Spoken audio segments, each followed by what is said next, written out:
Hello and welcome to the Strong, Healthy, Happy podcast. My name is Debra. I am your host. Thank you for listening and welcome back if you've already listened to my previous podcasts. I'm really excited to be here today because I'm going to talk about the fundamental equation to weight loss, weight gain, and weight maintenance, which is known as energy balance. And you may have heard this term being thrown around. And I'm going to explain to you exactly what energy balance is because it is the scientific equation behind how you lose weight if that is your goal. And energy balance is simply the amount of energy, which is another name for calories, is the amount of energy you consume through your food and your drink versus the amount of energy that you expend.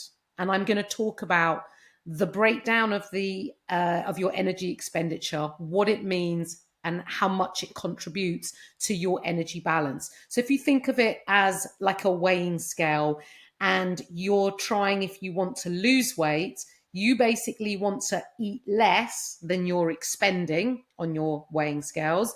I'm holding my hands up here if you're not watching me visually, and they're the old-fashioned scales, like what like when they're weighing gold, and you've got the weights and the what they're weighing on the other side of it. But you're looking at eating less than you're expending if you're looking to lose weight. If you're looking to maintain weight, then you want to eat an equal amount to the amount that you're expending. If you want to gain weight, then you're going to eat in a surplus. And so you're going to eat more calories, more energy than you're expending. And that is how you gain weight. Now, most of the ladies that I work with through my online coaching have come to me for weight loss. And up to the time when they come to me for coaching and they learn about energy balance and how to manage their energy balance in order to achieve their goal, a lot of the time they haven't really understood it before, and through no fault of their own, have placed their efforts in the wrong place. And I'll give you an example of that. And that is that typically, um, I find through my online coaching and many years leading a women's running club, is that the first thing people do when they want to lose weight is often they turn to running or other forms of exercise in the hope that this is going to be the answer to them losing weight. Now, exercise is extremely important to your health, your fitness, and your cardiovascular fitness. It is also very beneficial to your mental well-being. It can be very sociable and enjoyable, and it can leave you feeling full of energy and feeling really good. The issue by using exercise as a way of burning calories is that, unfortunately, exercise doesn't expend as many calories as you might think. And it is also not that difficult to eat back the calories that you expend from your exercise session. And having led in person, whether they be running sessions or way back in my past, I taught classes. If I had a pound for every time someone got to the end of the session, no matter what type of session it was, if I had a pound for every time someone said, "Oh, that was a great session, I've earned my insert favorite food or drink or whatever it is." And whilst, yes, you've expended energy, you don't have to do exercise to reward yourself with food. You can eat food irrespective of exercising or not. But the treat that they would be exclaiming, "Oh, I've earned this," would put back in the calories that they just expended out. So exercise is really important for your health and how it makes you feel, not for the calories that it expends. And if you think of a triangle, I'm going to talk about energy expenditure and what makes up this pyramid. Let's call it a pyramid. What makes up this pyramid? Now, the largest part of the pyramid, which is the base, and coming up a good third of the way up, is your BMR, which is your basal metabolic rate. And that means to just keep your body alive, for your vital organs to work, for your blood to pump around your body, for your brain to function, just to not do any movement at all, just to stay alive. Your body uses most energy burnt in a day to do just that, to keep you alive. The next step of the pyramid up that contributes after BMR, the next highest contributor to your energy balance, is your NEAT, which is an acronym which stands for non-exercise activity thermogenesis. Put simply, it is the movement outside of exercise. It is your daily movement.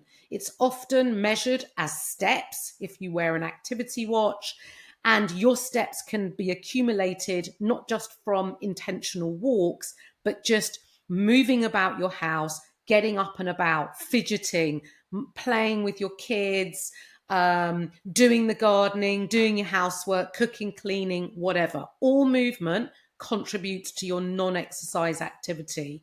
And this is where people can often make an error, is that they do exercise thinking that it's going to be a really big contributor, and then they tend to move less outside of that exercise session, because you kind of do the exercise and think, oh, I don't need to do anything else. I've done exercise. And unfortunately, it's not quite this straightforward. And it's your NEAT, which takes up the majority of the hours in your day, that is the next highest contributor to your energy expenditure. After your NEAT is what's known as your thermic effect of food, your TEF, which is basically the breakdown and digestion of your food.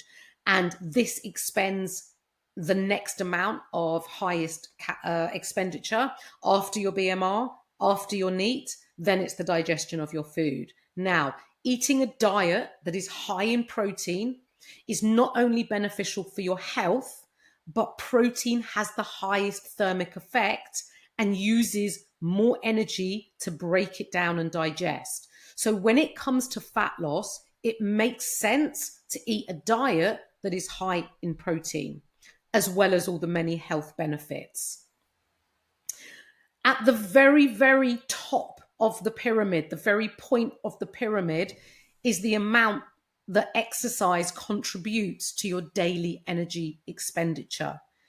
And so you can visualize from this triangle that your exercise is the smallest contributor over a day to your exercise. Now, this is based on a typical average person. Obviously, if you're an endurance athlete, then your energy balance may look different. But based on your average person, your exercise is going to contribute the least. Now, it doesn't mean that you shouldn't exercise, because you absolutely should, because there are so many benefits to exercise, which I talked about at the beginning of this podcast.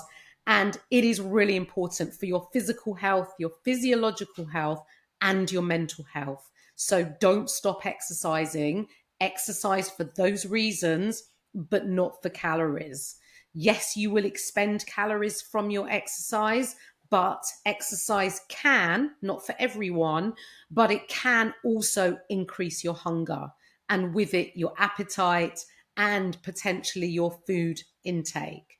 So this is where the other half of the equation comes, in the amount of calories that you're bringing in from food and drink.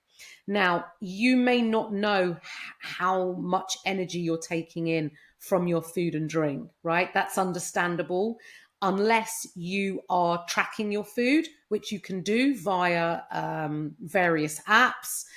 You can track your food, or with a good coach like myself. I use various methods of food tracking. Some of my clients don't like to track. Some clients use other techniques so that I can review and see their food intake.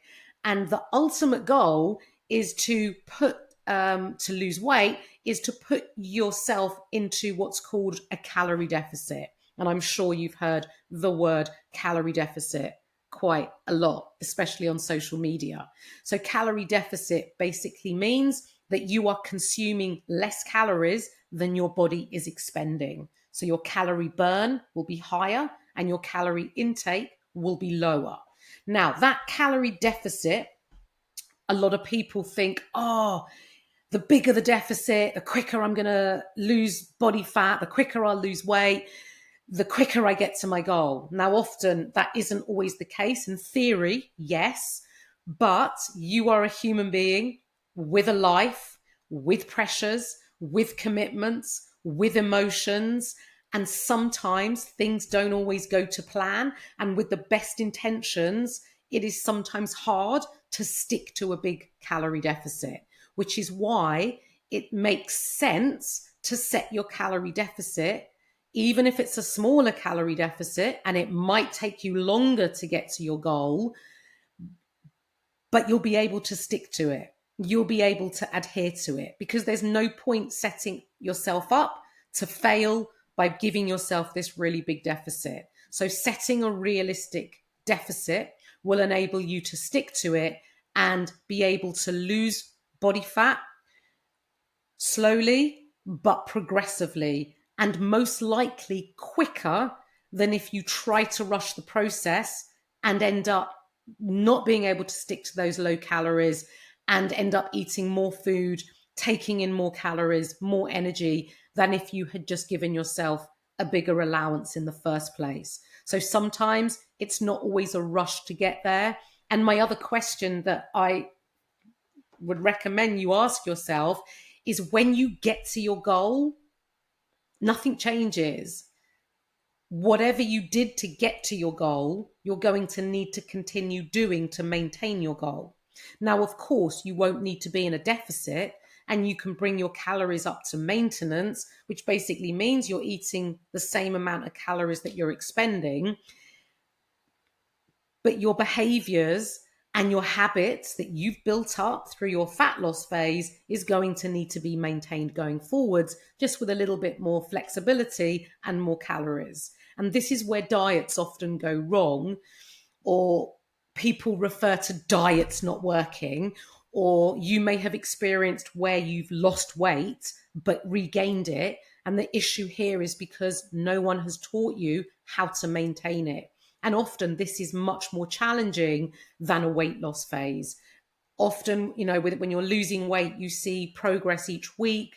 Ideally, you're seeing progress each week. You have various progress markers, whether they be photos, scale weight measurements, body weight measurements. You have markers, you're seeing progress.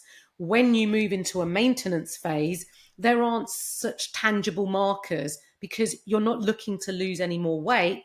You're looking to live within a range, a comfortable range, because when I say a comfortable range, I'm talking about on the scales, because your body isn't going to stay exactly the same weight. It's going to fluctuate, and maintenance is living within a range that your body will fluctuate between, and one that you feel happy in. So energy balance really is at the core of your goal. Weight loss, which is as I say, most of my clients, and maybe one of the reasons why you're listening to this podcast. But understanding energy balance is really huge. And if you're not losing weight, then you are consuming less than you are consuming more calories than you're expending. And it's about looking at where those calories might be coming from. Now, if you're listening to this and you're baffled about how do you know how much you're eating, how much should you be eating, you can go online and you can find a calculator, a calorie calculator that will give you your calorie target. Please don't use MyFitnessPal to set your calories, because it will for everybody set you at 1200, which are way too low and they're not realistic. But if you need support, or you need help, or you'd just like to contact me so I can advise you of where your calories should be, send me a message via my social media, and I will give you that calorie range as an idea. Obviously, I don't know you in detail, but I can give you your calorie target. So please get in touch. My social media handles will be in the show notes. And if you found this podcast helpful and you would like to find out more about coaching, please do get in touch. And it would mean so much to me if you could like and subscribe to this podcast, leave me a review, obviously 5 stars, and share this podcast to your stories so that other women can start listening and can start educating themselves and understanding about how they can make progress towards their goal, feel good in the process, and improve their health.